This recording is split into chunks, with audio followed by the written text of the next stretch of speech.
Number 7, true. Scary Craigslist horror stories.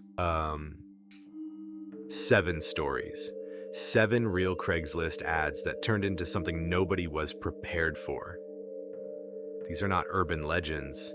These are not embellished for effect. These came from police reports, court documents, and people who lived through them and had to figure out afterward how to sleep at night. Get comfortable wherever you're listening from, and drop a comment telling me your city. Stay with me all the way to story 1, because I saved the worst for last, and I mean that. Story 7, the storage unit auction. My name is Calvin. I was 32 years old, living in Oklahoma City, Oklahoma, and I had been going to storage unit auctions for about 2 years as a side income. The Craigslist listing said, storage unit contents for sale, skipping the auction process, private sale, contents unseen, $100. Flat buyer takes everything, address. In Edmond, contact Frank. Private sales like this were not unusual.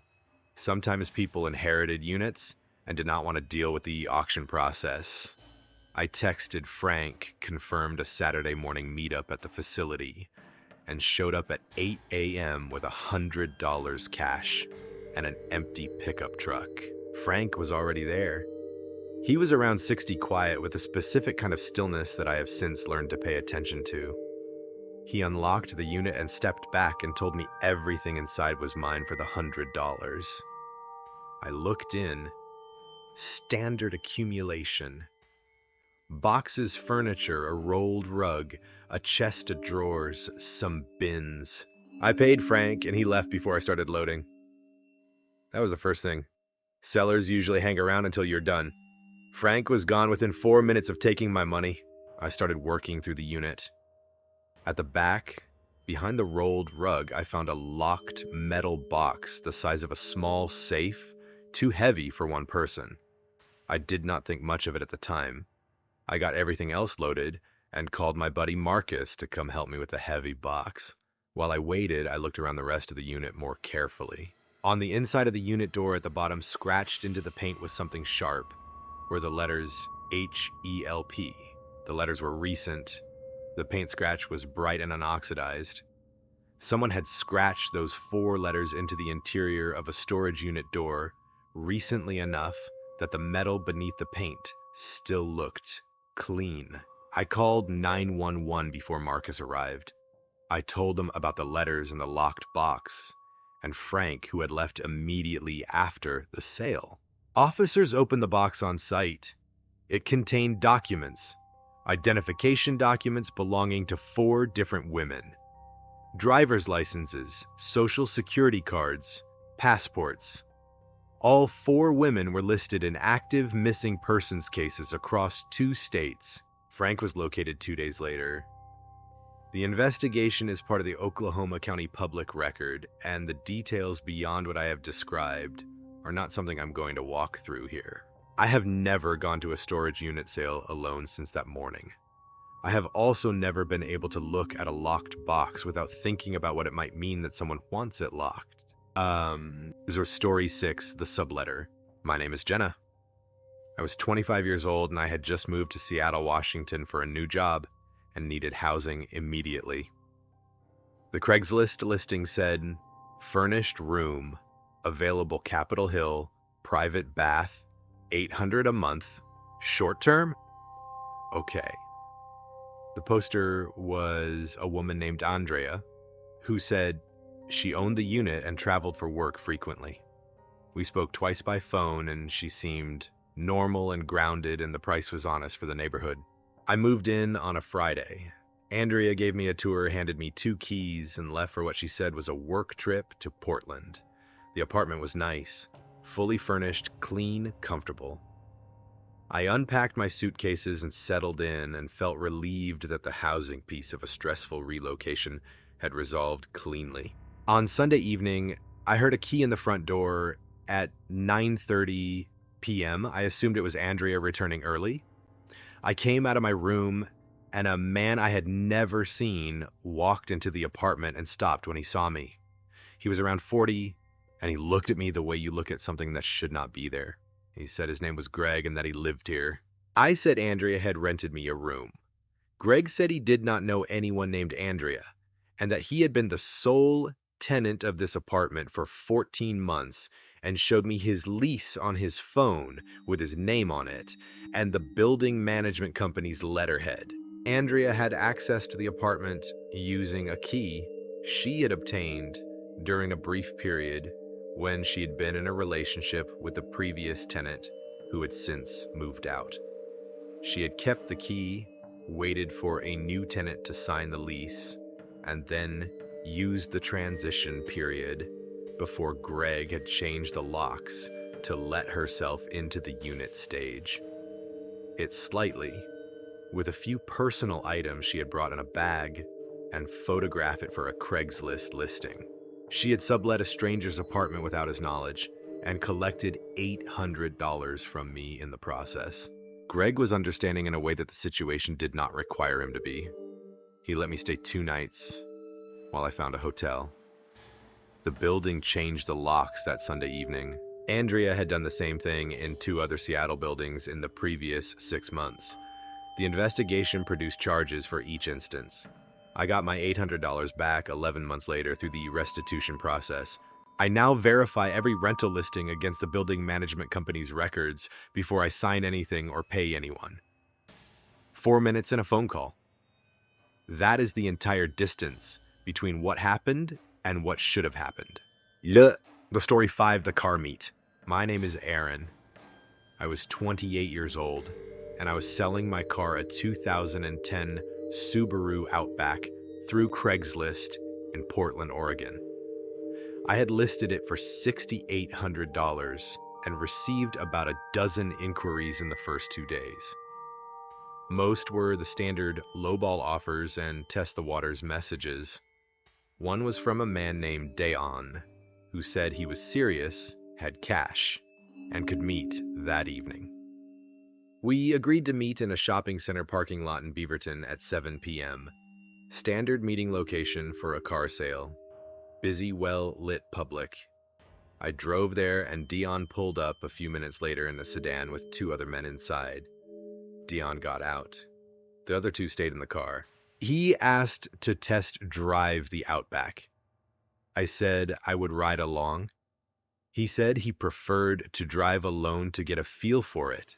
I said I was not comfortable with that and would ride in the passenger seat, or we could skip the test drive and he could look at the mechanicals. He pushed back once more and I said no again, and something in his manner shifted in a way I have since become very familiar with as the moment when a plan adjusts. He said fine, and I got in the passenger seat and he drove out of the lot onto Canyon Road, heading west. After about a mile, he turned onto a side street I did not know. I asked where he was going. He said he wanted to try it on a residential street to feel the steering.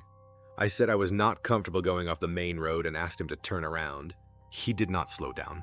I opened the car door while the car was moving at approximately 20 miles per hour and put my foot on the pavement. The car stopped. I got out. Dayon looked at me from the driver's seat for a moment and then pulled the door shut and drove away in my car. I called 911 from the side street with road rash on my left palm and my knee. The car was recovered the following morning in a neighborhood in northeast Portland. The 2 men in the sedan had followed the test drive route and picked Dion up after he abandoned the Outback. The Beaverton police detective told me the approach was a known car theft method. The second car is the getaway vehicle. The test drive alone request is the method of separating the owner from the car. The side street turn is the moment of commitment. I had broken the method by not allowing the solo test drive. Dion had improvised by just taking the car with me in it and counting on me not wanting to ride to wherever he was going. He had been right about that. I sell cars through dealerships now on consignment. It costs a percentage. I have paid that percentage twice since Portland, and I have never once considered it money wasted. Story 4. The Cleaning Crew. My name is Patricia. I was 46 years old, a property manager in Scottsdale, Arizona, who had used Craigslist to find cleaning crews for short-term rental properties for about 3 years without incident. The listing I found said residential cleaning service, bonded and insured same-day availability commercial rates for multiple properties. I called the number and spoke with a woman named Sandra, who was professional and responsive, and quoted me fair rates for a 4-property rotation. Sandra sent a 2-person crew to the first property the following Monday. They were efficient and thorough, and the turnaround was good. I added them to the rotation for all 4 properties and gave them the access codes, which is standard practice in property management. Sandra's crew cleaned my properties for 5 weeks.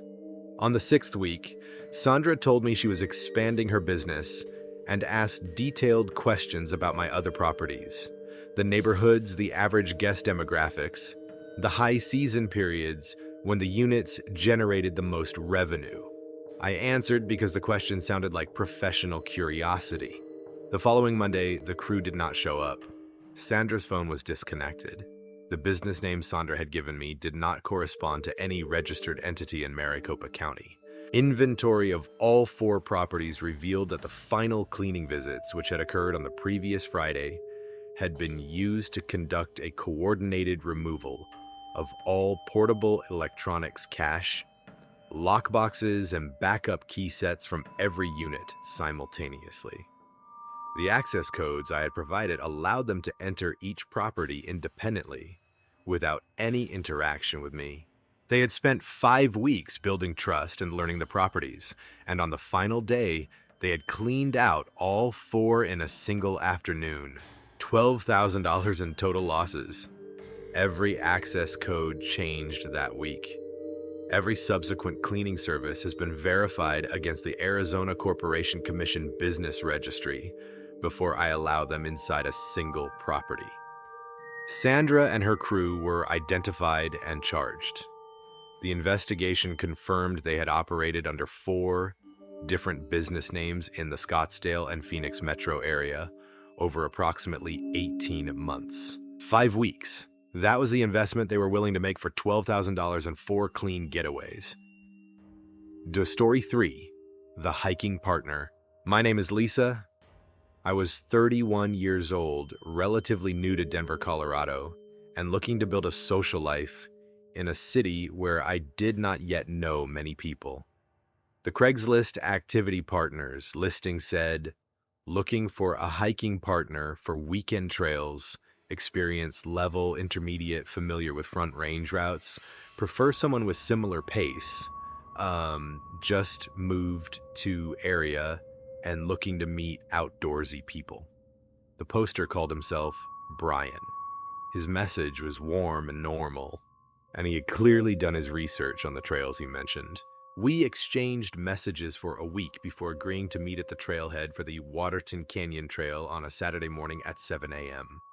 I told my sister where I was going and who I was meeting and what time I expected to be back. She wrote it down, which was not something either of us had ever done before. I am still grateful she took it seriously when I asked her to. Brian was at the trailhead when I arrived. He was normal-looking, geared, appropriately friendly in the way of someone who actually does hike on weekends. We started up the trail together, and the conversation was easy for the first mile and a half. At a junction point about 2 miles in, Brian suggested taking a less used side trail that he said offered a better view of the reservoir. I said I preferred to stay on the main trail since it was my first time on this route, and I wanted to know the main path before exploring branches. He suggested the side trail again. I said no again and kept walking on the main trail. He stopped walking. I turned around and he was standing at the junction looking at me with an expression that had nothing in it that I recognized from the previous 2 miles of conversation. I said I was going to keep moving because I wanted to make the turnaround point before 10. He said nothing. He stood at the junction, and watched me walk away. I did not run. I walked at a steady pace and did not look back until I had covered another quarter-mile and could hear other hikers ahead of me on the trail. When I looked back, Brian was gone. I called my sister from the trailhead when I got back to my car. Then I called Jefferson County Sheriff Non-Emergency and gave them Brian's Craigslist username, the message thread, and a description of what had happened at the junction. The deputy I spoke with asked specifically about the side trail Brian had suggested. He knew the junction I was describing. He told me there had been 2 prior incidents in the previous 14 months involving women on that trail who had reported being guided toward the side trail by a man matching Brian's description in the activity partner section of Craigslist. Both had refused. Neither had filed a report at the time. Neither had been harmed. The side trail toward the reservoir dead-ended at a rock face approximately 800 feet from the junction out of earshot of the main trail. I hike now with a verified outdoor club that requires in-person orientation before any group activity. I carry a personal safety device on every trail. I have never again agreed to meet a stranger alone at an isolated trailhead for any reason. The expression on Brian's face when I said no for the second time is not something that fades with time. It was the face of someone recalculating. I walked away before the recalculation finished. Story 2. The tutoring job. My name is Kevin. I was 22 years old, a college senior at the University of Houston in Texas, picking up tutoring work through Craigslist to cover my living expenses. I had done tutoring this way for 2 years without any problem. Parents hired me to help their kids with math and science, and I showed up and did the work and collected the hourly rate. The listing I responded to said, math tutor, needed for high school, sophomore algebra, and pre-calculus 3 afternoons a week, $25 an hour, address in the Memorial neighborhood. The poster said his name was Richard and that his son needed help catching up before finals. Richard and I spoke by phone. He confirmed the subjects to schedule the rate. He gave me the address and I showed up on a Tuesday at 4 p.m. Richard answered the door alone. I asked about his son, and Richard said he was running a few minutes late from school and to come in and wait. I came in and sat at the kitchen table. Richard offered me something to drink and made small talk about the school his son attended and the curriculum there. 20 minutes passed, no son. Richard said the boy must have gotten held up and offered to pay me for my time while we waited. He put $40 on the table, which was more than my hourly rate for the time I had been there. He asked me personal questions, where I lived, whether I had a roommate, what my schedule was like outside of tutoring. All of it casual and conversational in tone. None of it the kind of question a parent asks a tutor. I said I needed to reschedule for a time when his son was actually home, and I stood up. Richard said the boy would definitely be home Thursday. I said to have him call me directly to confirm, and I picked up my bag and walked to the door. Richard said the $40 was for my time to take it. I did not take it. I left it on the table and walked out. I sat in my car in the street and thought about the $40 and the personal questions and the son who had never appeared. And I called Houston Police Non-Emergency. I gave the address, Richard's name, and the full account. The officer I spoke with ran the address and came back to the line with a different tone in her voice. The address had been associated with a prior complaint involving a young man who had come to tutor and had reported feeling uncomfortable about the interaction. That person had not filed a formal report. My call was the second documented contact at that address in 8 months. Richard was investigated. His background produced information that I was informed about in general terms, but that was not fully disclosed to me as a civilian. The listing was taken down. The investigation produced charges. The $40 was still on the table when the officers made contact with Richard. That detail stayed with me. He had left it there expecting someone to come back for it. I finished my tutoring clients that semester and then stopped entirely. I now teach through a verified educational platform with company-verified client identities and session tracking. My first name is not associated with any public listing anywhere. Story 1. The Help Wanted. My name is Elena. I was 26 years old, a graphic designer living in Chicago, Illinois, in a dry patch between freelance contracts and quietly falling behind on rent. The Craigslist job listing said graphic design assistant needed small, creative studio part-time to start $18 an hour, portfolio required, contact Thomas. The email exchange was professional. Thomas described the studio's work accurately and asked specific questions about my software skills. He scheduled an interview for a Wednesday at 2 p.m. at an address in Wicker Park, a neighborhood I knew well and was comfortable in. The address was a 3-flat building on a residential street, not unusual in Chicago. Many small creative studios operate out of converted residential buildings. I confirmed the suite number with Thomas, which he said was on the 2nd floor. I arrived at 1:55 p.m. The door to the building was propped open. I went up to the 2nd floor and knocked on the door Thomas had specified. No answer. I texted Thomas that I was outside. He replied immediately that he was running 2 minutes late and to go in the door was unlocked. I opened the door. The space inside was a single room. No design work on any surface. No computers beyond a closed laptop on a folding table. A chair positioned in the center of the room facing the door. One window with the blinds down. I was standing in the doorway looking at that chair when a woman appeared on the stairwell behind me. She was around 60, a resident of the building on her way up with grocery bags. She looked at me, standing in the doorway, and asked if I was there for an interview. I said yes. She set her bags down. She said 3 other young women had come to this room for interviews in the past 2 weeks. She said none of the interviews had seemed right to her, and she had started writing down the dates and times and descriptions of the women she had seen on the stairs. She showed me a notepad with dates and physical descriptions. She said she had been about to call the police. We called together from the hallway. I forwarded my full message thread with Thomas to the responding officer. The officer reviewed the building's entry camera footage from the previous 2 weeks and identified a man entering and leaving the 2nd floor unit on 3 separate occasions corresponding to the woman's written dates. The suite had been accessed using a key that investigations later determined had been obtained through a prior short-term rental of the unit, which had ended 6 weeks before.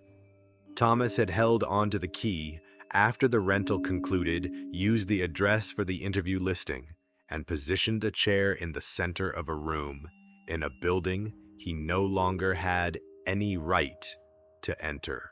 The building's locks were changed that afternoon.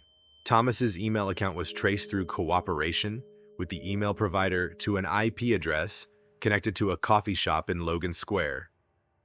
The full investigation and its outcome are part of the Cook County public record. The woman with the grocery bags had been writing down names and times on a notepad for 2 weeks because something had felt wrong, and she could not stop thinking about it. She had not told herself she was being paranoid. She had not convinced herself there was a logical explanation. She had just kept writing things down and waited for a moment to use them. That notepad is the reason I'm telling this story today instead of a different story entirely. Pay attention to what feels wrong. Write it down. Do not wait for someone else to act on it first. And if you are heading to a Craigslist interview this week, send the address to 2 people before you leave. Tell them what time to expect you back. Make sure they know to call you if they do not hear from you. The chair in the center of that room was positioned to face the door. Someone had thought about that. Someone had placed it there deliberately and thought about who was going to sit in it. Do not be the person who sits in that chair.